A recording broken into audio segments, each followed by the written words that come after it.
Hello everyone, this is Erik, the Asian movie enthusiast, and this is my review of Sakra, a Chinese-Hong Kong co-production from 2023 that stars Donnie Yen. Now this is a fantasy action film adaptation of Demi-Gods and Semi-Devils, a popular 1960s wuxia novel. Donnie apparently directed this film as well. Now the film opens with the following script, okay?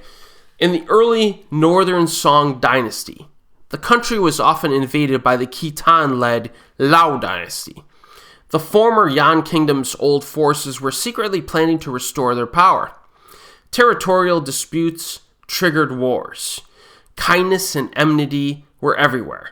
Love and hatred were all ignited by greed and jealousy. No one was an exception. Those who had feelings were all caught up in them.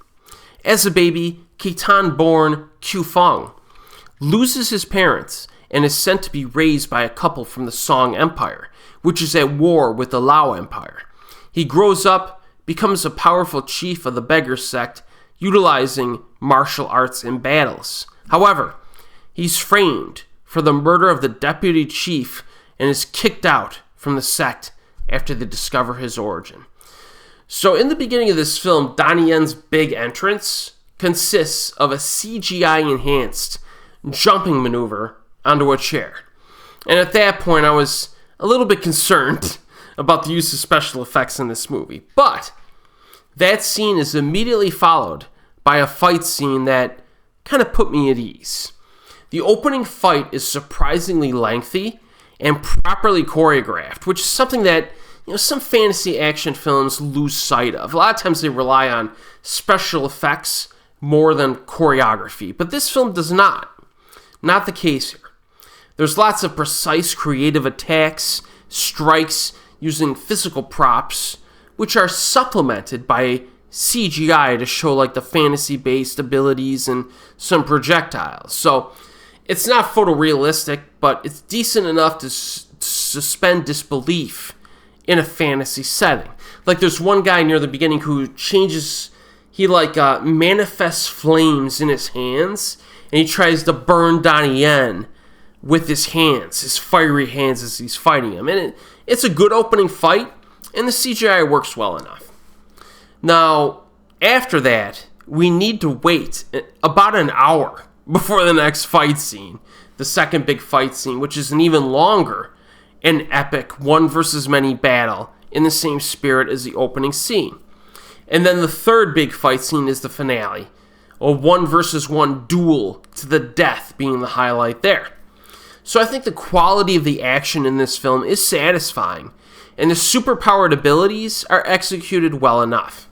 However, the story, in my opinion, was a bit bloated in this. The runtime is like 2 hours and 10 minutes. They definitely could have cut out a good 20 to 30 minutes out of this movie. Now, during the opening half, Donnie gets framed for murder multiple times. I was like there's multiple scenes where I'm like, wait a minute, this guy got framed for murder again? Like, he just walks into situations and he's like framed for murder like 3 times. It's quite repetitive and drags the film out unnecessarily. The pacing can get a little slow at times for sure. The story itself isn't bad, but it doesn't drive forward in interesting ways until maybe certain parts of the second half. The first half, the characters kind of hang around in between the big fights, which is not good. Now, on the positive side, I do like the lady ally that Donnie meets along the way. And she does get a bit of backstory later on. Kara Hui has a small role. Always great to see her. And I did like the scene where everyone is like drinking wine and smashing their cups after expressing their thoughts and appreciations for each other. I thought that was a good dramatic scene. There's also a tragic scene during the second half, or the final act, that was pretty good as well. There is some good dramatic stuff in this outside of the action, but this film needed some editing to kind of tell the story a little bit more efficiently, I think. And in my opinion, that's really all that needs to be said about this, about Sakra. It's a good action flick. It's got some good action scenes, but it drags at times. It does. So if you're a fan of Donnie Yen and you've seen a lot of his older stuff that are classics, check it out. You'll probably enjoy it enough. It's currently streaming on YouTube and Amazon, and it's also available on physical media. And as always, folks, I'll see you next time.